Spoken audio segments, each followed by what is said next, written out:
আজকেও সালাতুল জুমা আদায় করার জন্য মুকামিয়া বাজার নূরের মদিনা জামিয়া মসজিদে আসার তৌফিক দান করেছেন। সেই জন্য আমরা রব্বে কারিমের দরবারে কালিমাতে শুকর আদায় করি বলি আলহামদুলিল্লাহ। দরুদ ও সালাম বর্ষিত হোক আমাদের নবী, বিশ্ব নবী, সকল নবীদের নবী মুহাম্মদুর রাসূলুল্লাহ সাল্লাল্লাহু আলাইহি ওয়াসাল্লামের উপর। আমরা সকলেই পড়ি সাল্লাল্লাহু আলাইহি ওয়াসাল্লাম। গত জুমাতে আমরা আলোচনা করেছিলাম কিয়ামত কখন ঘটবে। আলোচনার সারমর্ম ছিল কিয়ামত কখন হবে এটা আল্লাহ ছাড়া কেউ জানে না, কোনো নবীও জানে না, কোনো রসুলও জানে না। কিয়ামতের একমাত্র জ্ঞান আল্লাহর কাছে আছে। আমরা একটা হাদিস উল্লেখ করেছিলাম, সেখানে হযরতে জিবরাইল আলাইহিস সালাম রাসূলুল্লাহ সাল্লাল্লাহু আলাইহি ওয়াসাল্লামকে এসে কিয়ামত সম্পর্কে জিজ্ঞাসা করেছিল। তখন তিনি বলেছিলেন, আমার এই সম্পর্কে জ্ঞান নেই, যিনি আমাকে প্রশ্ন করেছেন তার চাইতে বেশি আমি জানি না। জিবরাইল আলাইহিস সালাম বলেছিলেন, তাহলে আপনি আমাকে কিছু কিয়ামতের আলামত বলুন। সেই প্রেক্ষিতে আমরা গত জুমাতে কিয়ামতের ছোট ছোট 6টি আলামত আলোচনা করেছিলাম। এর মধ্যে 1 নম্বর আলামত ছিল আমাদের নবীজির আগমন। আমাদের নবী পৃথিবীর মধ্যে এসেছেন, এটা কিয়ামতের একটা আলামত। 2 নম্বর আমাদের নবীর ইন্তেকাল, তিনি মারা গেছেন, এটা আপনাকে স্বীকার করতে হবে। তিনি কবরের জগতে জীবিত আছেন, কিভাবে আছেন এটা আল্লাহ ভালো জানেন। আমরা সালাম দিলে সেই সালামের জবাব তিনি দেন, আমরা দুরূদ পড়লে সেই দুরূদ রাসূলের কাছে পৌঁছে দেওয়ার মতো ফেরেশতা আছে। কিন্তু তিনি হায়াতুন নবী, একথা ঠিক নয়। তিনি রূহ জগতে, কবর জগতে জীবিত, তবে আমরা যেরকম ভাবে জীবিত এরকম না। সাহাবী কেরাম একটা জীবিত মানুষকে কবর দিয়ে আসছে, বিষয়টা এমন না। কিন্তু আমাদের সমাজে ভ্রান্ত একটা বিষয় হচ্ছে নবীজি এখনো জীবিত, নবী মারা যায় নাই। কিছু পীর পুরোহিত আছে, তারা বলে যে নবীজি মৃত্যুবরণ করে নাই, একথা ঠিক নয়। আল্লাহ রাব্বুল আলামিন কোরআনে সুস্পষ্টভাবে বলেছেন, ইন্নাকা মাইয়িতুন ওয়া ইন্নাহুম মাইয়িতুন। হে নবী, তারাও মরবে, আপনিও মরবেন। সুতরাং আমাদের নবী মারা গেছেন। তো আমাদের নবীর ইন্তেকাল এটা কিয়ামতের আরেকটি লক্ষণ। 3 নম্বর, পৃথিবী থেকে এলেম, বিদ্যা উঠে যাবে। সঠিক কুরআন এবং হাদিসের কথা পৃথিবীতে থাকবে না। মানুষ ভুলটাকে সঠিক মনে করবে আর সঠিকটাকে ভুল মনে করবে। সঠিক এলেম উঠে যাবে, জাহিলিয়াত ছড়িয়ে পড়বে। 4 নম্বর, আমানত নষ্ট করা হবে, আমানতের খেয়ানত হবে। চতুর্দিক থেকে আমানত নষ্ট করা হবে। কথার আমানত, এলেমের আমানত, টাকা পয়সার আমানত, রাষ্ট্রীয় ক্ষমতা এটা একটা আমানত, মসজিদের ইমামতি এটা একটা আমানত। অর্থাৎ আমানতকে বিনষ্ট করা হবে। 5 নম্বর, সমাজে জিনা বেবিচার ব্যাপকভাবে ছড়িয়ে পড়বে। পশু যেরকম ভাবে হাটে ঘাটে মাঠে প্রকাশ্যভাবে জিনা করে, ঠিক মানুষও এরকম ভাবে প্রকাশ্যভাবে জিনা করবে। তাদের লজ্জা থাকবে না। জিনা যে এটা একটা পাপের কাজ, এটা মানুষ তখন নিজের ভিতরে নিবে না। মানুষ জিনাটাকে এনজয় করবে, কেউ ভালোবাসার নাম দিয়া, কেউ আবার মোতা বিবাহের নাম দিয়া, বিভিন্নভাবে বৈধতা করার জন্য তারা চেষ্টা ফিকির করবে। ব্যাপকভাবে জিনা ছড়িয়ে যাবে। এই বিগত 5টা আমরা আলোচনা করেছি, আজকের আলোচনা 6 নম্বর থেকে। 6 নম্বর, পৃথিবীর মধ্যে মদ্যপান ব্যাপকভাবে ছড়িয়ে পড়বে। মানুষ সবাই মাদক সেবন করবে, নেশা জাতীয় দ্রব্য তারা পান করবে, বিড়ি, সিগারেট, জর্দা, গুড় ইত্যাদি। যত ধরনের তামাকজাত আছে এগুলো নেশা জাতীয় দ্রব্য। ফেন্সিডিল, ইয়াবা, বিভিন্ন বর্তমান সময়ে যে গাম, এইগুলো মাদক। রাসূলুল্লাহ সাল্লাল্লাহু আলাইহি ওয়াসাল্লাম বলেছেন, মাদক বিভিন্ন নামে, উপনামে মানুষ সেবন করবে, এটার অন্য নাম দিবে। এটা যে নেশা জাতীয় দ্রব্য, এটা যে হারাম, এটা মানুষ মনে করবে না। এই পরিমাণ মাদক পৃথিবীর মধ্যে ছড়িয়ে পড়বে। রাসূলুল্লাহ সাল্লাল্লাহু আলাইহি ওয়াসাল্লাম বলেছেন, ইন্না মিন আশরাতিস সাআহ ওয়া ইশরাবুল খামর। কিয়ামতের একটা লক্ষণ হচ্ছে, আলামত হচ্ছে যে পৃথিবীর মধ্যে মদ পান বেড়ে যাবে। মদ শুধু একটা মদ না, এটা ব্যাপক অর্থ। তামাক জাতীয় যা কিছু আছে সবকিছুই মদ, এটা আপনাকে মানতে হবে। এই জন্য রাসূল সাল্লাল্লাহু আলাইহি সাল্লাম মদকে উম্মুল খাবাইস বলেছেন, সকল পাপের মা। পৃথিবীর মধ্যে যত পাপ ঘটে সকল পাপের মা হচ্ছে নেশা জাতীয় দ্রব্য পান করা। এই নেশা এমনভাবে ছড়িয়ে পড়েছে, বর্তমান সরকার, বিগত সরকার যারাই এসেছে আমাদের দেশের ক্ষমতায়, কেউ মাদককে নিয়ন্ত্রণ করতে পারে না। কারণ যারা লাইসেন্স নিয়ে মদের বার খুলে আছে, এটা দেশীয় আইনে অপরাধ না। দেশীয় আইনে অপরাধ কোনটা? যারা নিজেদের বাড়ির মধ্যে গাঁজার গাছ লাগিয়েছে অথবা বিভিন্ন জায়গা থেকে মদ সাপ্লাই করে, এটা অপরাধ। কিন্তু যেটাকে সরকার বৈধতা দিয়েছে এটা আবার অপরাধ না, এটা আমাদের দেশীয় নিয়ম। কিন্তু ইসলামিক নিয়ম হচ্ছে মদি, এটা সরকার বৈধতা দিলেও বৈধ হবে না। বৈধ অবৈধ করার একমাত্র ক্ষমতার অধিকারী আল্লাহ তাআলা। রাসূল সাল্লাল্লাহু আলাইহি ওয়াসাল্লাম যেটা অনুমতি দিয়ে গেছেন সেটা আমাদেরকে মানতে হবে, যেটা তিনি নিষেধ করে গেছেন সেটাকে বর্জন করতে হবে, এটাই। তো রাসূল সাল্লাল্লাহু আলাইহি ওয়াসাল্লাম বলেছেন, কিয়ামত ততক্ষণ পর্যন্ত সংঘটিত হবে না যতক্ষণ পর্যন্ত মানুষ ব্যাপকভাবে নেশাদার দ্রব্য পান না করবে। তো বর্তমান সমাজে আপনি দেখবেন অধিকাংশ মানুষ বিড়িখুর, সিগারেটখুর, জর্দাখুর, ইয়াবাখুর, ফেন্সিডিলখুর, অধিকাংশ মানুষ। আপনি এখান থেকে যদি ফুলপুর পর্যন্ত হেঁটে যান, আপনার সাথে যদি 1000 মানুষের দেখা হয়, 1000 মানুষের মধ্যে 990 জন মানুষকে আপনি পাবেন এই মাদক সেবন করতেছে কোনো না কোনো ভাবে। সে হয়তো বিড়ি খায়, নয়তো সিগারেট খায়, নয়তো জর্দা খায়, কোনো না কোনো ভাবে এই নেশার মধ্যে সে ডুবে আছে। এটাই রাসূল বলেছেন কিয়ামতের আগে ব্যাপকভাবে মদ্যপান হবে, এটা কিয়ামতের 6 নম্বর আলামত। এই কথাটাই রাসূল সাল্লাল্লাহু আলাইহি ওয়াসাল্লাম 1450 বছর আগে বলে গেছেন। বর্তমান পৃথিবীর মধ্যে বহু দেশে মদকে সভ্যতার প্রতীক বানানোর চেষ্টা ফিকির করা হচ্ছে, এবং আমাদের সমাজে কিছু মুসলমান নামধারী তারাও এই মদটাকে বিভিন্ন নামে উপনামে পান করতেছে। এটাকে মদ বলেই না, বিগয়রি ইসমিহা, অন্য নাম দিয়ে এটা পান করে, যদিও এটা মদ। কিয়ামতের একটা আলামত হচ্ছে মদ পান বেড়ে যাবে। আল্লাহ তাআলা আমাদেরকে নেশা জাতীয় দ্রব্য পান করা থেকে বেঁচে থাকার মতো তৌফিক দান করুন, সকলে বলেন আমিন। 7 নাম্বার, হত্যা বেড়ে যাবে। পৃথিবীর মধ্যে এই পরিমাণ হানাহানি মারামারি হবে, ব্যাপক হারে মানুষ মানুষকে হত্যা করবে। দেখেন আপনি পৃথিবীর দিকে তাকিয়ে, বিভিন্ন দেশের মধ্যে যুদ্ধ চলছে, বিশেষ করে মুসলমানদেরকে যেভাবে মারা হচ্ছে, কাজার মুসলমানদেরকে মানুষই মনে করা হয় না। ব্যাপকভাবে হত্যা বেড়ে যাবে। এ সম্পর্কে একটা হাদিস এসেছে, রাসূল সাল্লাল্লাহু আলাইহি ওয়াসাল্লাম বলছেন, লা তাকুমু সাআতু হাত্তা ইউকসারুল হারজ, ততক্ষণ পর্যন্ত কিয়ামত সংঘটিত হবে না যতক্ষণ পর্যন্ত পৃথিবীর মধ্যে হারজ বেড়ে না যাবে। সাহাবায়ে কেরাম প্রশ্ন করেছেন, ওয়ামাল হারজু ইয়া রাসূলুল্লাহ, আল্লাহ নবী হারজ কি? এই বিষয়টা আপনি আমাদেরকে বলেন। আল্লাহ নবী বলেছেন, আল কতলু, আল কতলু, হত্যা, হত্যা। পৃথিবীর মধ্যে হত্যা ব্যাপক বেড়ে যাবে।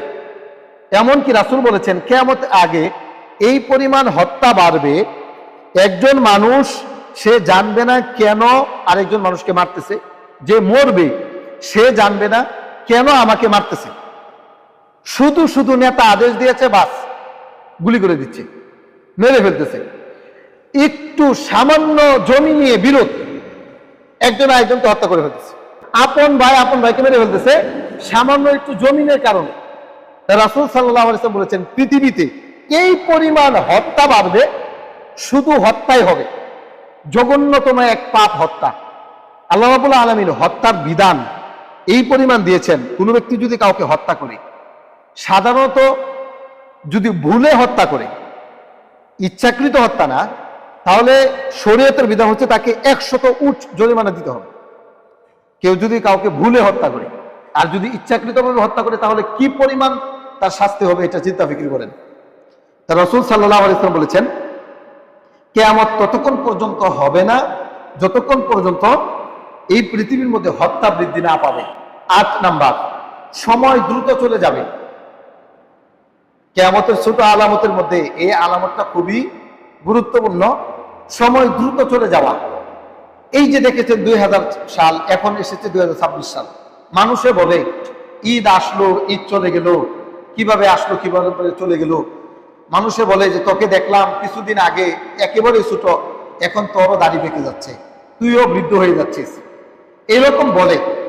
বললো যে তোর বাবার বিয়া খাইছি, এখন তুইও মুরব্বী হয়ে যাচ্ছিস আস্তে আস্তে। তো সময় দ্রুত চলে যাওয়া এটা কিয়ামতের অন্যতম একটা লক্ষণ। রাসূলুল্লাহ সাল্লাল্লাহু আলাইহি ওয়াসাল্লাম বলছেন, লা তাকুমু সাআতু হাত্তা ইয়াতাকারাবা যামান, কিয়ামত ততক্ষণ পর্যন্ত হবে না যতক্ষণ পর্যন্ত সময় দ্রুত না যাবে। বর্তমান সময়ে আধুনিক সময়, প্রযুক্তি আধুনিক, অনেক কিছু নেমেছে। চাইনারা এমন কিছু বের করতেছে, একজনের কাজ একটা রোবটে করে ফেলে, একটা মেশিনের মাধ্যমে। 100 জন মানুষ যে কাজটা করতে না পারে, একটা মেশিনের মাধ্যমে এই কাজটা করে ফেলতে পারে। সারাদিন মানুষ কষ্ট করে যেই কাজটা করতে না পারে, একটা মেশিন একটা সুইচের মাধ্যমে এই কাজটা করে ফেলতে পারছে। এরপরে সময়ের বরকত নাই। কেন? এটা কিয়ামতের আলামত, অন্যতম একটা আলামত। এই হাদিসটা রয়েছে সহিহ বুখারীর 1036 নম্বর হাদিস। রাসূল সাল্লাল্লাহু আলাইহি ওয়াসাল্লাম বলেছেন যে মানুষ কিয়ামতের আগে সময়ের বরকত পাবে না। সময়ের বরকত না পাওয়ার আরেকটা কারণ হচ্ছে, দেখেন বর্তমান সময়ে মানুষ সকালবেলা ঘুমায়, সারা রাত্র সজাগ থাকে, সকালে ঘুমায়। অথচ আল্লাহ নবী সাল্লাল্লাহু আলাইহি ওয়াসাল্লাম এই উম্মতের জন্য সকালবেলার জন্য দোয়া করেছেন যে হে আল্লাহ, আমার উম্মতের সকালটাকে তুমি বরকতপূর্ণ বানিয়ে দাও।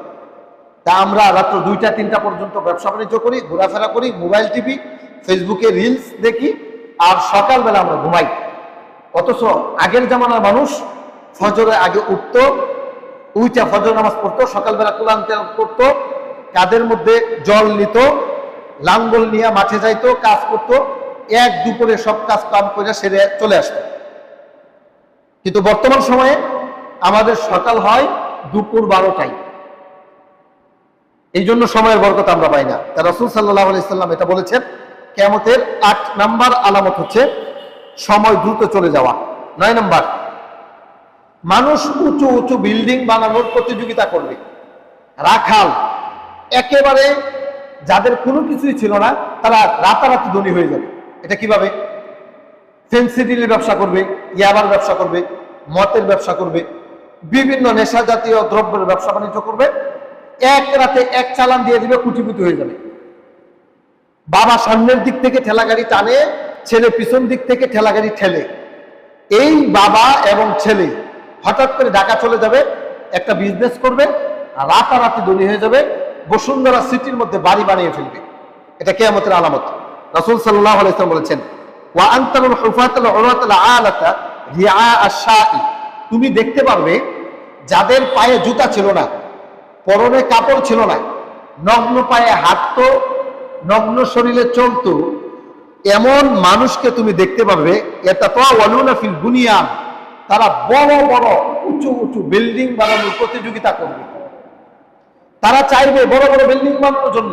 তা বর্তমান সময়ে আপনি দেখেন, এই যে আরব উপদ্বীপ, এটা এক সময় ছিল মরুভূমি, কিন্তু বর্তমান সময়ে দেশে যত বড় বড় বিল্ডিং আছে, এর চাইতে বড় বড় বিল্ডিং এই আরব উপকূলে আছে। এটা কিয়ামতের অন্যতম একটা আলামত। বড় বিল্ডিং বানানো এটা কিয়ামতের আলামত, এটা হাদিসের মধ্যে সুস্পষ্টভাবে এসেছে। তাই বলে বড় বিল্ডিং বানানো এটা আবার দোষের কিছু না। অহংকার, দাম্ভিকতার জন্য যদি কোনো ব্যক্তি বড় বিল্ডিং বানায়, উঁচু বিল্ডিং বানায়, তাহলে এটা কিয়ামতের আলামত। এই হাদিসটা রয়েছে সহিহ বুখারী 50 নম্বর হাদিস। 10 নম্বর, এই পৃথিবীর মধ্যে আল্লাহ আল্লাহ বলনেওয়ালা কেউ থাকবে না। কিয়ামতের অন্যতম একটা আলামত, পৃথিবীর মধ্যে শুধু কাফের আর মুনাফিকরাই থাকবে। একজন মানুষও আল্লাহ বলনেওয়ালা থাকবে না, আল্লাহর নাম নিবি এমন কেউ থাকবে না। মনে রাখবেন, মুমিনের এই পরিমাণ দাম আল্লাহর কাছে, পৃথিবীর মধ্যে যদি একজন ইমানদার বেঁচে থাকে, তাহলে আল্লাহ তাআলা এই পৃথিবী ধ্বংস করবেন না। যখনই এই পৃথিবী থেকে মুমিনরা চলে যাবে, আল্লাহকে ডাকবে না, এমন ব্যক্তি থাকবে না, তখনই এই পৃথিবী ধ্বংস করে দিবে। সারা পৃথিবীর মধ্যে যখন মানুষ নাফরমানি শুরু করে দেবে, আল্লাহকে ডাকতেওয়ালা কেউ থাকবে না, তাওহীদবাদী একজন মুসলিমও থাকবে না, তখনই আল্লাহ তাআলা পৃথিবী ধ্বংস করে দিবে। আর যখন একজন ব্যক্তি থাকবে শুধু আল্লাহ আল্লাহ বলতে পারে, এরপরে আল্লাহ তাআলা এই আসমান ঠিক রাখবেন, জমিন ঠিক রাখবেন, অক্সিজেন ঠিক রাখবে, সূর্য চন্দ্র সবকিছু ঠিক থাকবে। আর যখনই মুমিন থাকবে না, তখন পৃথিবী ধ্বংস হয়ে যাবে। এটা কিয়ামতের আলামত। রাসূল সাল্লাল্লাহু আলাইহি ওয়াসাল্লাম বলেছেন, লা তাকুমু সাআতু হাত্তা ইউআলা ফিল আরদি আল্লাহু আল্লাহু, ততক্ষণ পর্যন্ত কিয়ামত হবে না যতক্ষণ পর্যন্ত পৃথিবী থেকে আল্লাহ আল্লাহ বলনেওয়ালা দূর না হবে। যখন আল্লাহ আল্লাহ বলনেওয়ালা একজনও থাকবে না, তখনই আল্লাহ তাআলা পৃথিবী ধ্বংস করে দেবেন। এক সেকেন্ড আল্লাহ রাব্বুল আলামিন পৃথিবীকে ঠিক রাখবেন না। এই হাদিসটা রয়েছে সহিহ মুসলিমের 148 নম্বর হাদিস। তাহলে আমরা এখন আল্লাহর জিকির করি, কোরআন তেলাওয়াত করি, নামাজ পড়ি, রোজা রাখি, হজ করি, যাকাত দেই, আমরা আল্লাহর ইবাদত বন্দেগী এখনো চলমান, এখনো করতেছি। কিন্তু একটা সময় আসবে যে পৃথিবীর মধ্যে আল্লাহকে ডাকবে এমন মানুষ খুঁজে পাওয়া যাবে না। যখন এই সিচুয়েশন হবে, তখন আল্লাহ রাব্বুল আলামিন এই পৃথিবী ধ্বংস করে দিবেন। সুতরাং বর্তমান অবস্থা যেভাবে চলছে, আমাদের জেনারেশন যেভাবে তৈরি হচ্ছে, আস্তে আস্তে আল্লাহর নাফরমানি বৃদ্ধি পাচ্ছে। সবাই এখন আল্লাহর হুকুমের বিরুদ্ধে আচরণ করে, আল্লাহর হুকুম কেউ পালন করতে চায় না। আল্লাহ নামাজ ফরজ করেছেন, অধিকাংশ মানুষ এখন নামাজ পড়ে না। আল্লাহ রোজা ফরজ করেছেন, রমজান মাসে দেখা যায় মানুষ দোকান ঘেরাও দিয়ে খাবার খাচ্ছে, আল্লাহকে ভয় করে না। যাকাত ফরজ, যাকাত দিতে চায় না। হজ ফরজ হয়ে আছে, হজ করতে চাচ্ছে না। বিভিন্ন ধরনের পাপ কাজ এখন পৃথিবীর মধ্যে ছড়িয়ে পড়েছে। শুধু তাই না, আল্লাহ যেটাকে নিষেধ করেছেন, মানুষ সেটার দিকে বেশি ঝুঁকে পড়তেছে। আল্লাহ রাব্বুল আলামিন একটা জাতিকে ধ্বংস করে দিয়েছিল, যারা সমকামিতায় লিপ্ত হয়েছিল, লূত আলাইহিস সালামের জাতি। তারা পুরুষে পুরুষে বিবাহ করত, পুরুষে পুরুষে যৌন খায়েশ পূর্ণ করত। কিন্তু বর্তমানে দেখেন, এই যে রিসেন্টলি বাংলাদেশের মধ্যে সমকামিতার একটা বিয়ে হয়েছে, ট্রান্সজেন্ডারের নাম দিয়া একটা বিয়ে হয়েছে, এটা বাংলাদেশে এই রিসেন্টলি 2 দিনের আগের ঘটনা। যার সাথে বিবাহ হয়েছে সেটাও ছেলে, যে বিবাহ করেছে সেও ছেলে। লূত আলাইহিস সালামের সময় আল্লাহ তাআলা ওই জাতিকে ধ্বংস করেছিল আসমান থেকে বৃষ্টি দিয়ে। এই জাতিটাকে আল্লাহ তাআলা এইভাবে উল্টিয়ে দিয়েছিলেন, যেইভাবে ট্রান্সজেন্ডার ছড়িয়ে পড়তেছে, পুরুষে পুরুষে বিবাহ, নারী নারী বিবাহ যেভাবে ছড়িয়ে পড়তেছে, আমার ভয় হয় এই জাতির উপরে আল্লাহর পক্ষ থেকে আযাব নেমে আসতে পারে যে কোনো সময়। এই জন্য উলামায়ে কেরাম যারা আছে, তারা সদা সর্বদাই আপনাদেরকে সব সময় সতর্ক করে। ট্রান্সজেন্ডার মতবাদ নিয়ে, এই যে শরীফার গল্প নিয়ে কত কিছু বলা হলো, এরপরে দেখেন এটাকে বাস্তবায়ন করার জন্য উঠে পড়ে লেগে এসেছে, উঠে পড়ে মানুষ লেগেছে। আল্লাহ তাআলা আমাদের এই জাতিকে বিভিন্ন আযাব গজব থেকে হেফাজত করুক, সকলে বলেন আমিন। তা কিয়ামতের ছোট ছোট আলামতের মধ্যে অন্যতম একটা আলামত হচ্ছে, পৃথিবীর মধ্যে আল্লাহ বলনেওয়ালা কেউ থাকবে না। এইবার আমরা কিছু বড় আলামত সম্পর্কে জানি। দাজ্জালের আবির্ভাব হবে। আল্লাহ রাব্বুল আলামিন মানুষ সৃষ্টি করেছেন, দাজ্জাল আদমেরই সন্তান, দাজ্জাল ভিন্ন কেউ না, আদম আলাইহিস সালামেরই সন্তান দাজ্জাল। এই পৃথিবীর মধ্যে দাজ্জাল আসবে। দাজ্জালের ফিতনাটা এতটুকু ভয়াবহ, আদম আলাইহিস সালাম থেকে শুরু করে আমাদের নবী অবধি যত মানুষ এই পৃথিবীর মধ্যে এসেছে, সেই মানুষের কাছে আল্লাহ রাব্বুল আলামিন নবী পাঠিয়েছেন।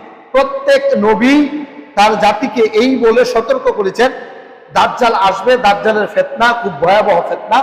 দাজ্জালের ফিতনা থেকে বাঁচার জন্য প্রত্যেকটা নবী, প্রত্যেকটা রাসূল তার উম্মতকে সতর্ক করেছেন। এমন কোন নবী রাসূল নাই যেই নবী রাসূল তার উম্মতকে এই বলে সতর্ক করে নাই যে দাজ্জাল আসবে, দাজ্জালের ফিতনা থেকে তোমরা আল্লাহর কাছে পানা চাও। কিয়ামতের বড় আলামতের মধ্যে অন্যতম একটা আলামত হচ্ছে, এই পৃথিবীর মধ্যে দাজ্জাল আসবে।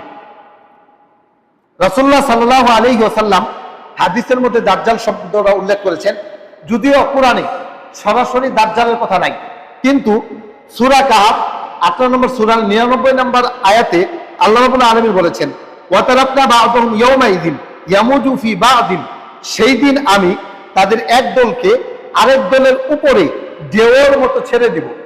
এই আয়াতের ব্যাখ্যায় ইমাম ইবনে কাসির রাহিমাহুল্লাহ তিনি উল্লেখ করেছেন, ইয়াজুজ মাজুজ ও কিয়ামতের বড় আলামত সম্পর্কে এই আয়াতটা নাযিল হয়েছে।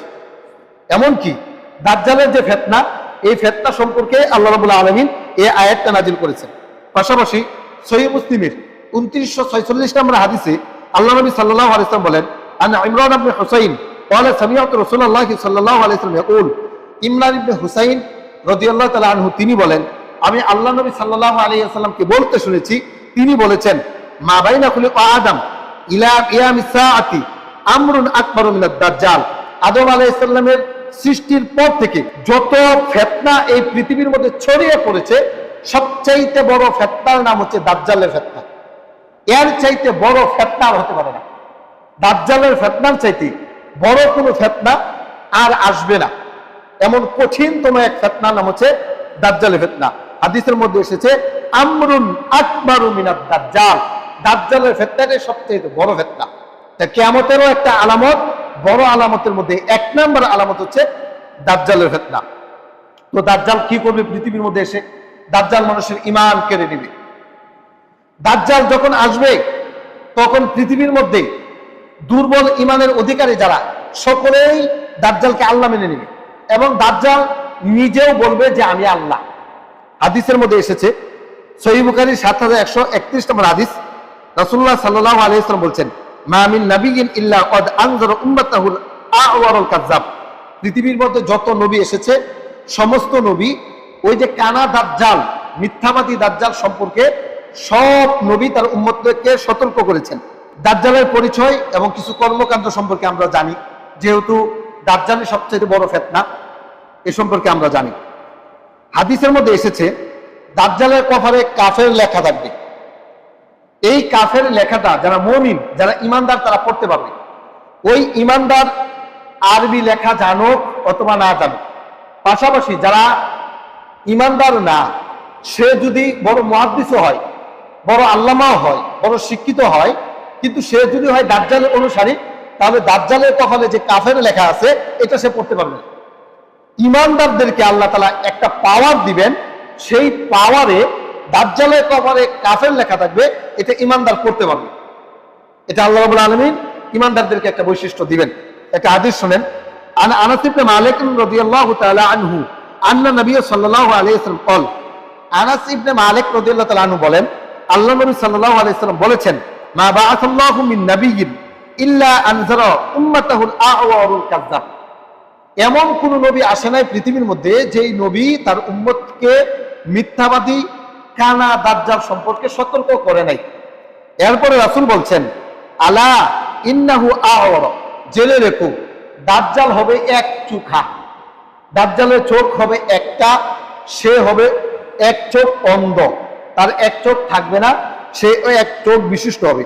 ওয়া ইন্না রাব্বাকুম লাইসা বিআ'ওয়ার, এই দাজ্জাল সে নিজেকে আল্লাহ দাবি করবে। জেনে রেখো তোমাদের রব কানা নয়, তোমাদের রব এক চোখা নয়। রাসূল বলছেন, ওয়া ইন্না বাইনা আইনাইহি মাকতুবুন কাফিরুন, দাজ্জালের দুই চোখের এই যে মাঝে লেখা থাকবে কাফের শব্দটা।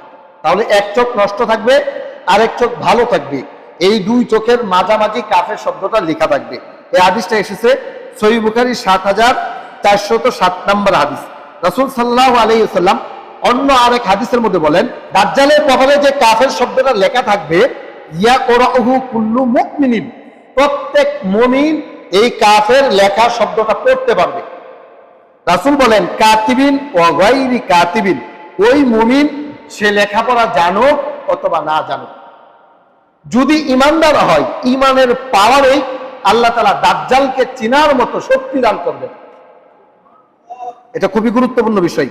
হাদিসটা রয়েছে সহিহ মুসলিমের 2933 নম্বর হাদিস, 29-33। ইমাম নববী রাহিমাহুল্লাহ তিনি বলেন, এটি আল্লাহর পক্ষ থেকে বিশেষ একটি নিদর্শন যা আল্লাহ সুবহানাহু ওয়া তাআলা স্পেশালি ঈমানদারদেরকে দান করবেন, অন্য কোনো ব্যক্তিকে এটা দান করবেন না। ওই জামানায় যারা শিক্ষিত হবে তারা যদি বেঈমান হয়, কাফের হয়, তাহলে দাজ্জালের কপালে যে কাফের লেখা শব্দটা আছে এটা সে পড়তে পারবে না। তো দাজ্জালের কিছু ফিতনা সম্পর্কে আমরা জানি। দাজ্জাল নিজেকে আল্লাহ দাবি করবে, এটা মহা এক ফিতনা। সে বলবে যে আমি আল্লাহ, এবং আশ্চর্যের বিষয় কি জানেন, মানুষ দাজ্জালকে আল্লাহ হিসেবে মেনেও নেবে। আপনি বলবেন যে এটা কিভাবে সম্ভব, দাজ্জালকে মানুষ আল্লাহ হিসাবে কিভাবে মানবে, এটা তো বিশ্বাসযোগ্য না। হ্যাঁ মানবে।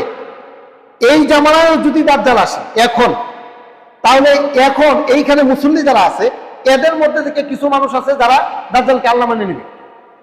যেই লোকটা কখনো কোনোদিন ফজরের নামাজ পড়ার জন্য রাত্র উঠতে পারে না শেষ সময়ে, কিন্তু এই লোকটাই দাজ্জালের অনুসারী। যেই মেসির এইখানে ট্যাটু করা এক চোখ বিশিষ্ট, এই মেসিকে ভালোবাসা খেলা দেখার জন্য সারা রাত্র যাপন করে হই হুল্লোড় করে এই জাতির কাছে যখন আইসা দাজ্জাল বলবে যে আনা রব্বুকুম, আমি তোমাদের রব, এই জাতি অবশ্যই দাজ্জালকে বলবে হ্যাঁ আপনি আমাদের রব। শুধু তাই না, আমি আপনাদেরকে দেখাবো যে দাজ্জালের ফিতনাগুলো কি কি, দাজ্জালের কেমন ক্ষমতা। তো দাজ্জালের 1 নাম্বার ফিতনা হচ্ছে দাজ্জাল নিজেকে বলবে যে আমি তোমাদের রব, আল্লাহ দাবি করবে। হাদিসের মধ্যে এসেছে আন আবি উমামাত আল বাহিলি রাদিয়াল্লাহু তাআলা আনহু আন্না নবী সাল্লাল্লাহু আলাইহি ওয়াসাল্লাম قال, আবু উমামা বাহিলি রাদিয়াল্লাহু তাআলা আনহু তিনি বলছেন আল্লাহ নবী সাল্লাল্লাহু আলাইহি ওয়াসাল্লাম বলেছেন ওয়া ইন্নাহু ইয়াকুলু আনা রাব্বুকুম, দাজ্জাল আসবে মানুষের কাছে গিয়ে বলবে আনা রাব্বুকুম, আমি তোমাদের রব, এবং মানুষ এটাকে মেনে নেবে। ইবনে মাজাহ 4077 নম্বর হাদিস। ওই জামানায় মানুষ দাজ্জালকে রব মানবে। রবের কাজ কি? রবের কাজ অনেক। আল্লাহ রাব্বুল আলামিন আকাশ থেকে বৃষ্টি দেন, তিনি শস্য ফলান, উদ্ভিদ তিনি ফলান, তিনি চারা থেকে গাছ ফলান, ফল দেন। দাজ্জালের এরকম ক্ষমতা থাকবে। দাজ্জাল একটা আটি নিবে, এটা মাটির মধ্যে দিবে, আর বলবে যে এখান থেকে ফল হোক, ফল হয়ে যাবে। মানুষ এটাকে দেখবে, দেখার সাথে সাথে দাজ্জালকে আল্লাহ মানিয়ে নেবে। হাদিসের মধ্যে এসেছে ফায়াতিল ওমা, এই দাজ্জাল মানুষের কাছে যাবে, যাওয়ার পরে ফায়াদউহুম, মানুষকে সে তার নিজের দিকে আহ্বান করবে, আমাকে তোমরা মানো, আমাকে আল্লাহ হিসেবে মানো, আমি তোমাদের রব। ফায়ুমিনুনা বিহি ওয়া ইস্তাজিবুনা লাহ, মানুষ তার প্রতি ঈমান আনবে, তার কাছে গিয়ে আহ্বান জানাবে, বলবে যে আপনি আমাদেরকে বৃষ্টি দেন, আপনি আমাদেরকে ফসল ফলাদির মধ্যে উন্নত দেন, এভাবে বলবে। রাসূল সাল্লাল্লাহু আলাইহি ওয়াসাল্লাম বলছেন ফায়ামুরুস সামা, ওই দাজ্জাল আসমানকে আদেশ দিবে, এ আসমান তুই বৃষ্টি দে। রাসূল বলছেন ফাতুমতিরু, আকাশ থেকে বৃষ্টি পড়তে থাকবে। দাজ্জাল বলার সাথে সাথে বৃষ্টি আসবে। শুধু তাই না, ওয়াল আরদ ফাতুনবিতু, জমিনকে বলবে শস্য ফলাতে, জমিন সাথে সাথে শস্য ফলাবে। এখন তো জ্বালা ফালাতে হয়, এরপরে এই রুয়াগে লাগাতে হয়, এরপরে কিছু সময় লেট করতে হয়, নির্দিষ্ট একটা সময়ে ফল ফলাতে হয়, বীজ দিতে হয়, সার দিতে হয়। কিন্তু দাজ্জাল এমন সুপার পাওয়ারের অধিকারী হবে, দাজ্জাল বলবে আর ফল হয়ে যাবে। মানুষ তার প্রতি ঈমান আনবে। আপনি বলবেন যে না আমি ঈমান আনবো না, না এটা আমি বিশ্বাস করি না। ঈমান আনবেন, আপনিও আনবেন। যদি আপনি তার প্রতি ঈমান না আনেন, একটু কিছু দেখার পরে যদি ঈমান না আনেন, আমাদের সমাজে বাস্তব চিত্র আপনাদেরকে দেখাই। ওই যে মদনপুর শুয়ে আছে, কে না কে শুয়ে আছে আল্লাহ ভালো জানে। ওই যে শাহজালাল, শাহপরান, তারা মাজারে শুয়ে আছে, তাদের ক্ষমতা শেষ, মারা গেছে, হয়তো তাদের হাড্ডিও নাই, পচে গেলে সব শেষ। তাদের কাছে গিয়ে মানুষ সেজদা করে আর বলে বাবা তুমি আমাকে সন্তান দাও, আমাকে সন্তান দাও। উত্তর দিতে পারে না, কবরে গিয়ে সেজদা দিচ্ছে। এমন মানুষ আমাদের সমাজে আছে না নাই? মদনপুর গিয়ে নাচানাচি করে এমন মানুষ আছে না নাই?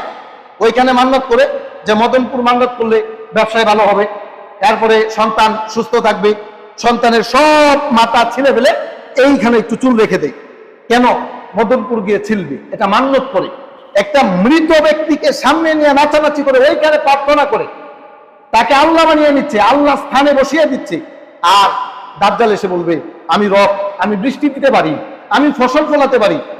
তো এই জাতি তো তাকে মানবে, স্বাভাবিক এটা। ওইখানে গিয়ে তো সেজদা দিবে, ওইখানে দাজ্জালকে মানবে। যেখানে কবরে সেজদা দেয়, ল্যাংটা বাবার মুরিদ পাওয়া যায় বাংলাদেশে, সেখানে দাজ্জালের মুরিদ পাওয়া যাবে না? অবশ্যই পাওয়া যাবে। তা দাজ্জালের সবচাইতে বড় ফিতনা হচ্ছে দাজ্জাল বৃষ্টি আনতে পারবে, ফসল ফলাতে পারবে। এই হাদিসটা রয়েছে সহিহ মুসলিমের 2937 নম্বর হাদিস। মনে রাখবেন, এটা আল্লাহর পক্ষ থেকে বিশাল এক বড় পরীক্ষা। এটা এমন এক পরীক্ষা যেটার মধ্যে মানুষ যখন পড়বে, এখান থেকে অনেকে বাঁচতে পারবে না। আমাদের মতো দুর্বল ইমানের অধিকারী যারা, তারা সেখানে পড়ে যাবে এবং ইমান হারা হয়ে যাবে। আল্লাহ তাআলা আমাদেরকে দাজ্জালের ফিতনা থেকে বেঁচে থাকার তৌফিক দান করুন, সকলে আমিন। শুধু তাই না, এই যে আপনারা নামাজ পড়তে এসেছেন, কষ্ট করে নামাজ পড়েন, রোজা রাখেন, হজ করেন, যাকাত করেন, দাজ্জালের হাতে জান্নাত থাকবে, দাজ্জালের হাতেই জাহান্নাম থাকবে। হাদিসের মধ্যে সুস্পষ্ট ভাবে এসেছে আন হুযায়ফা রাদিয়াল্লাহু তাআলা আনহু আন্না রাসূলুল্লাহ সাল্লাল্লাহু আলাইহি ওয়াসাল্লাম قال, হুযায়ফা রাদিয়াল্লাহু তাআলা আনহু বলেছেন আল্লাহ নবী সাল্লাল্লাহু আলাইহি ওয়াসাল্লাম বলেন মাআহু জান্নাতুন ওয়া নারুন, দাজ্জালের হাতে থাকবে জান্নাত, দাজ্জালের হাতে থাকবে জাহান্নাম। ফানারুহু জান্নাতুন, জেনে রেখো দাজ্জালের হাতে যে জাহান্নাম থাকবে এটাই হলো জান্নাত, দাজ্জালের হাতে যে থাকবে আগুন এটাই হলো জান্নাত। ওয়া জান্নাতু নারুন, এবং দাজ্জালের হাতে যে জান্নাত থাকবে এটাই হলো জাহান্নাম। সুতরাং যারা দাজ্জালকে রব হিসেবে মাইনা জান্নাতে প্রবেশ করতে চাইবে তারা যাবে জাহান্নামে।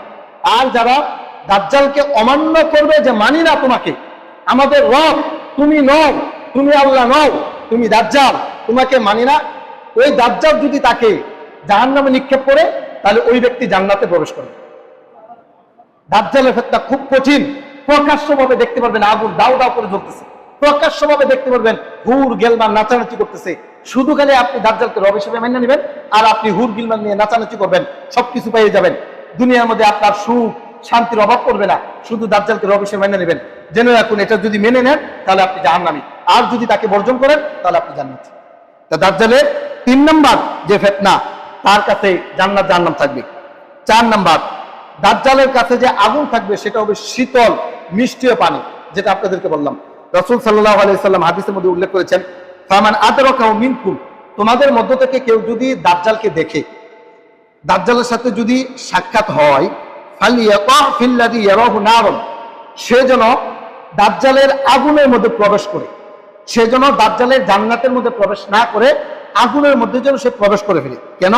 ফা ইন্নাহু আযবুন তাইয়্যিবুন, দাজ্জালের যে আগুন, এই আগুনটা হচ্ছে সুমিষ্টিও পানি, শীতল। সুতরাং ঈমানদার যারা, তারা দাজ্জালকে অস্বীকার করবে, আর দাজ্জাল তাদেরকে জাহান্নামে নিক্ষেপ করতে চাইবে, অথচ সে জান্নাতে প্রবেশ করবে। এই হাদিসটা রয়েছে সহিহ মুসলিমের 2932 নম্বর হাদিস। 5 নম্বর, দাজ্জাল সারা পৃথিবীর মধ্যে ঘুরে বেড়াবে, সারা পৃথিবীর মধ্যে, তবে মক্কা এবং মদিনায় প্রবেশ করতে পারবে না। এই ক্ষমতা দাজ্জালে থাকবে না। মক্কাতে প্রবেশ করতে পারবে না, মদিনায় প্রবেশ করতে পারবে না। এখন আমাদের সমাজে কিছু মানুষ আছে, তারা বলে আমরা মক্কা মদিনার মানুষের চাইতে ভালো, আমরা সবচেয়ে ভালো মানুষ, আমরা যারা বাঙালি আমাদের চাইতে ভালো মানুষ আর কেউ নাই পৃথিবীর মধ্যে। মক্কা মদিনার মানুষ সবচেয়ে নিকৃষ্ট, ধরে নিলাম তর্কের খাতিরে সবচেয়ে নিকৃষ্ট। তবে জেনে রাখুন, মক্কা মদিনার একটা সুপার পাওয়ার আছে। এই দাজ্জাল সারা পৃথিবীর মধ্যে ঘুরতে পারবে, কিন্তু মক্কা মদিনায় প্রবেশ করতে পারবে না। রাসূলুল্লাহ সাল্লাল্লাহু আলাইহি ওয়াসাল্লাম বলছেন, লাইসা মিন বালাতিন ইল্লা সায়াতাওয়াহু দাজ্জাল ইল্লা মাক্কাতা ওয়াল মাদিনা। দাজ্জাল সারা পৃথিবী ভ্রমণ করবে, তবে মক্কা এবং মদিনায় প্রবেশ করতে পারবে না। মক্কা মদিনার মধ্যে যারা থাকবে তারা থাকবে নিরাপদ। এই মক্কা মদিনার মধ্যে মুনাফিক থাকবে, কাফের থাকবে, যারা দুর্বল ঈমানের অধিকারী। যখন দাজ্জাল মদিনার কাছাকাছি তাবু গাড়বে, তখন মদিনা এবং মক্কা কেঁপে উঠবে, 3 বার কেঁপে উঠবে। এই কেঁপে ওঠার সাথে সাথে মক্কা এবং মদিনা থেকে যারা মুনাফিক দুর্বল ঈমানের অধিকারী তারা বের হয়ে যাবে, দাজ্জালের অনুসারী তারা হয়ে যাবে। এই হাদিসটা রয়েছে সহিহ মুসলিমের 1881 নম্বর হাদিস। 6 নম্বর, দাজ্জাল এই পৃথিবীর মধ্যে 40 দিন অবস্থান করবে মাত্র। এই 40 দিনের মধ্যে দাজ্জাল সারা পৃথিবীটাকে তছনছ করে ফেলবে। সাহাবীকেরা রাসূলকে প্রশ্ন করেছেন, আল্লাহ নবী, দাজ্জাল পৃথিবীর মধ্যে কতদিন থাকবে? আল্লাহ নবী বলছেন, আরবাউনা ইয়াওমান, সে 40 দিন এই পৃথিবীর মধ্যে অবস্থান করবে। ইয়াউমুন কাসানাতিন, একদিন হবে 1 বছরের ন্যায়। দাজ্জালের একদিন আমাদের 1 বছর, 1 বছর 360 দিন যতটুক, দাজ্জালের একদিন হবে ততটুক। এরপর রাসূল বলছেন, ওয়ায়াউমুন কাশাহরিন, এরপরের দিন হবে 1 মাসের ন্যায়। ওয়ায়াউমুন কাজুমাআতিন, এরপরের দিন হবে 1 সপ্তাহের ন্যায়। ওয়াসাইরু আইয়ামি কা আইয়ামিকুম, এরপরের যে দিনগুলো, এই দিনগুলো সাধারণ যে দিন আমরা পালন করতেছি 24 ঘন্টা, ঠিক এইরকম হবে। তাহলে দাজ্জাল এই পৃথিবীর মধ্যে মাত্র 40 দিন অবস্থান করবে, একটা দিন হবে 1 বছরের ন্যায়। এই হাদিসটা রয়েছে সহিহ মুসলিমের 2937 নম্বর হাদিস। 7 নম্বর, এই দাজ্জালের অনুসারী কারা হবে? এই দাজ্জালের অনুসারী হবে অধিকাংশ যারা ইহুদি। আমার সাথে বলেন, দাজ্জালের অনুসারী কারা হবে? ইহুদি। অধিকাংশ হবে ইহুদি। এই যে দেখেন না মেসির এখানে, এই অনুসরণ করবে। আর আমরা মুসলমান এই ইহুদিদেরকে অনুসরণ করি। আল মারউ মা মান আহাব্বা, যাকে আপনি ভালোবাসবেন তার সাথে আপনার হাসর নাসর কিয়ামত হবে। দুনিয়াতে যাকে আপনি মহব্বত করবেন, যাকে আপনি ভালোবাসবেন, যার স্টাইল গ্রহণ করবেন, যার জার্সি গায়ে লাগাবেন, তার সাথেই আপনার হাসর নাসর হবে, কিয়ামত হবে। রাসূল সাল্লাল্লাহু আলাইহি ওয়াসাল্লাম বলছেন, দাজ্জালের অধিকাংশ অনুসারী হবে ইহুদি, অধিকাংশ। মুসলমানদের মধ্য থেকে হবে। এই যে কবরে গিয়ে যারা সাজদা দেয়, পীরের মুরিদ যারা, বন্ড পীরের মুরিদ যারা আল্লাহর আসনে বসায় দেয় পীরদেরকে, যখন দাজ্জালকে দেখবে তখন সবাই দাজ্জালের মুরিদ হয়ে যাবে। অধিকাংশ অনুসারী হবে ইহুদিরা। একটা হাদিস শুনেন, ইতবাউ দাজ্জাল মিন ইহুদিন আসবাহান 70 আলফান আলাইহিমুত তায়ালিসাত। ইসফাহানের ইহুদিদের মধ্য থেকে 70,000 ইহুদি দাজ্জালের অনুসরণ করবে। আপনি কি জানেন আসবাহান যে জায়গাটা, এটা কোথায় অবস্থান করছে বর্তমান পৃথিবীর মধ্যে? আসবাহান কোথায় কারো কি জানা আছে? ইরান। মাশাআল্লাহ, আসবাহান ইরানের একটা শহর। এই শহরের মধ্যে ইহুদিরা বসবাস করে। এখন ইহুদিরা বসবাস করতেছে। তো রাসূল সাল্লাল্লাহু আলাইহি ওয়াসাল্লাম বলেছেন, এই যে ইরানের মধ্যে যে সমস্ত ইহুদিগণ বসবাস করতেছে, এই আসবাহান গোত্রের ইহুদিরা 70,000 ইহুদি দাজ্জাল অনুসরণ করবে। আপনি আশ্চর্য হবেন, রাসূল বলেছেন আলাইহিমুত তায়ালিসাতু, তাদের শরীরের মধ্যে একটা চাদর থাকবে, সেই চাদরটা হবে কালো বর্ণের। ইরানের যারা প্রেসিডেন্ট তাদের শরীরের মধ্যে সবুজ চাদর না কালো চাদর? কালো চাদর শরীরে লাগবে এখন আপনাদের, কারণ ইরানের বিপক্ষে বক্তব্য যাবে তখন। এখন বক্তব্যটা টোটালি ইরানের বিপক্ষে যাবে। এই ইরান শিয়া, এরা দাজ্জালের অনুসারী হবে। আপনি মানেন আর না মানেন, আমার প্রতি আপনার কষ্ট লাগতে পারে, লাগলেও কোনো সমস্যা নাই। এটাই আল্লাহ নবী বলেছেন, আসবাহানের 70,000 ইহুদি দাজ্জালের অনুসরণ করবে। বর্তমানেও যারা ইরানে বসবাস করে তারা দাজ্জালের যে হাদিসের মধ্যে যে এসেছে কালো পোশাক, এই পোশাক তারা পরিধান করে। আমার কথা যদি বিশ্বাস না হয়, জুমা থেকে বের হবেন, দেখবেন যে তাদের পোশাকগুলো কি কি। তারা এই পোশাকগুলো ব্যবহার করে, এমনকি তারা ইসলামটাকে বিকৃত করেছে, এই পরিমাণ বিকৃত করেছে। শিয়া ইসলাম আসার এরা মুসলমান না, এরা কাফের, এটা আপনাকে মানতে হবে। এরা মুসলমানের অন্তর্ভুক্ত নয়, এরা কাফের। এখন আপনাদের বড় লিডার এই সেই, এখন আপনাদের শরীরে লাগতে পারে যে বড় লিডার এই হয়েছে সেই হয়েছে, না, এগুলো মুসলমানদের অন্তর্ভুক্ত নয়। এই হাদিসটা রয়েছে সহিহ মুসলিমের 2944 নম্বর হাদিস। নাম্বারগুলো বলে দিলাম, মিলিয়ে নেবেন। 8 নাম্বার, একজন মুসলিম যুবক দাজ্জালের মিথ্যাচার প্রকাশ করবে, কারণ যুবকরাই ইসলামের উপকার করেছে যুগে যুগে। এই দাজ্জালের বিপক্ষে দাঁড়াবে যুবকরাই, বৃদ্ধরা দাঁড়ানোর সাহস পাবে না। এখনো দেখেন আপনি, সমাজের বড় থেকে বড় কোনো কাজ করতে হলে বৃদ্ধদেরকে পাওয়া যায় না। তারা বরঞ্চ আরো বিভিন্ন ভাবে এটাকে আটকিয়ে রাখতে চায়। তারা চায় এই কাজটা যেন না হয়, কিন্তু যুবকরা এটা সাহস করে কাজ করতে পারে। তো দাজ্জালের বিপক্ষে যারা দাঁড়াবে তারা হবে যুবক। একজন যুবকের কথা হাদিসের মধ্যে এসেছে, রাসূল সাল্লাল্লাহু আলাইহি ওয়াসাল্লাম বলেছেন, ফায়ানতলিউ হাত্তা ইয়াতিয়া দাজ্জাল, তিনি দাজ্জালের কাছে যাবেন। ওই যুবক গিয়ে বলবেন, এই তুই তো দাজ্জাল। শুধু তাই না, ফায়াকুলু আশহাদু আন্নাকা দাজ্জাল, আমি সাক্ষ্য দিচ্ছি নিশ্চয় তুই হইলি দাজ্জাল। আল্লাযী হাদ্দাসানা আনকা রাসূলুল্লাহি সাল্লাল্লাহু আলাইহি সাল্লাম, যেই কথা আল্লাহ নবী আমাদেরকে জানিয়ে গিয়েছিলেন, আমি সাক্ষ্য দিচ্ছি তুই সেই দাজ্জাল। তো দাজ্জাল ওই ব্যক্তিকে হত্যা করবে। হত্যা করার পরে আল্লাহ রাব্বুল আলামিন ওই ব্যক্তিকে জীবিত করবেন। জীবিত করার পরে ওই ব্যক্তি আবার বলবে, আমি এখন আরো বলছি, আমার কনফিডেন্স আরো বেড়ে গেছে যে তুই আসলেই দাজ্জাল। ওই ব্যক্তিকে আবার হত্যা করতে চাইবে দাজ্জাল। আল্লাহ রাসূল বলেছেন, তখন দাজ্জাল আর ক্ষমতা থাকবে না, তাকে আর হত্যা করার মতো তার শক্তি থাকবে না। তাহলে যুবকরা ইসলামের উপকার করবে এবং দাজ্জালের বিরোধিতা করবে, দাজ্জালের বিপক্ষে দাঁড়াবে। এই হাদিসটা রয়েছে সহিহ মুসলিমের 2938 নম্বর হাদিস। এরপরে দাজ্জাল মক্কা এবং মদিনার বাইরে একটা শিবির স্থাপন করবে, যেটা আপনাদেরকে বলেছিলাম। এই হাদিসটা রয়েছে সহিহ বুখারী 1881 নম্বর হাদিস। এই শিবির করার পরে মক্কা মদিনা কেঁপে উঠবে, মক্কা মদিনায় প্রবেশ করতে পারবে না। কেন প্রবেশ করতে পারবে না, এটা একটা প্রশ্ন উত্তর দিয়ে দেই। সেটা হচ্ছে, মক্কা এবং মদিনার চতুর্পাশে ফেরেশতারা থাকবে, ফেরেশতারা পাহারা দেবে। ফেরেশতাদেরকে দেখে দাজ্জাল সেদিকে আর সামনে যেতে পারবে না, ফেরেশতা পাহারা দেবে। এই জন্য দাজ্জাল মক্কা মদিনায় প্রবেশ করতে পারবে না। এই হাদিসটা রয়েছে সহিহ বুখারী 1881 নম্বর হাদিস। দাজ্জাল থেকে বাঁচার উপায় রয়েছে, দাজ্জালের আরো কিছু ফিতনা রয়েছে, ইনশাআল্লাহ আগামী জুমাতে এই সম্পর্কে আলোচনা করব। শুধু বলে দেই, সূরা কাহাফ, এই সূরা কাহাফ যদি কোনো ব্যক্তি তেলাওয়াত করে, রাসূল সাল্লাল্লাহু আলাইহি ওয়াসাল্লাম বলেছেন, প্রথম 10 আয়াত যদি কোনো ব্যক্তি প্রত্যেক জুমার দিন তেলাওয়াত করে, আল্লাহ তাআলা ওই ব্যক্তিকে দাজ্জালের ফিতনা থেকে বাঁচিয়ে দিবেন। সূরা কাহাফ, এটা 18 নম্বর সূরা। প্রথম 10 আয়াত রাসূল বলছেন মান হাফিজা 10 আয়াতিন মিন আউয়ালি সূরাতিল কাহফ উসিমা মিনাদ দাজ্জাল। যেই ব্যক্তি সূরা কাহফের প্রথম 10টা আয়াত মুখস্থ করবে আল্লাহ তাআলা ওই ব্যক্তিকে দাজ্জালের ফিতনা থেকে বাঁচিয়ে দিবে। মিন আখির সূরাতিল কাহফ। আবার অন্য বর্ণনা এসেছে যে সূরা কাহফ একেবারে শেষ পর্যন্ত। তো যাই হোক, প্রথম 10 আয়াত কোন ব্যক্তি যদি তেলাওয়াত করে তাহলে আল্লাহ রাব্বুল আলামিন ওই ব্যক্তিকে দাজ্জালের ফিতনা থেকে বাঁচিয়ে দিবে। তাহলে দাজ্জাল আবির্ভাবের আগে অনেক দুর্ভিক্ষ হবে, আরো কিছু ফিতনা রয়েছে, এইগুলো ইনশাআল্লাহ আগামী জুমাতে আলোচনা করার চেষ্টা করব ইনশাআল্লাহ। সম্মানিত উপস্থিতি, তাহলে দাজ্জালের অনুসারে কিন্তু বিশেষ করে ইহুদিদের মধ্য থেকে হবে। এখন আমরা যারা মুসলমান আমরা কিন্তু ইহুদিদের অনুসরণ অনুকরণ সবচেয়ে বেশি করি। আমরা ইহুদিদেরকে এই পরিমাণ অনুসরণ করি, আপনি দেখেছেন যখন খেলা চলেছে একটা ভিডিও সবচেয়ে বেশি ভাইরাল হয়েছে, একটা ভক্ত সে বলতেছে মেসি আমার আব্বা। বলছিল কি বলছিল না? দেখেন না, এটা আপনার আব্বার চাইতেও কি সে তাকে বেশি ভালোবাসেন? তো হ্যাঁ, আমি আমার আব্বার চাইতেও বেশি ভালোবাসি।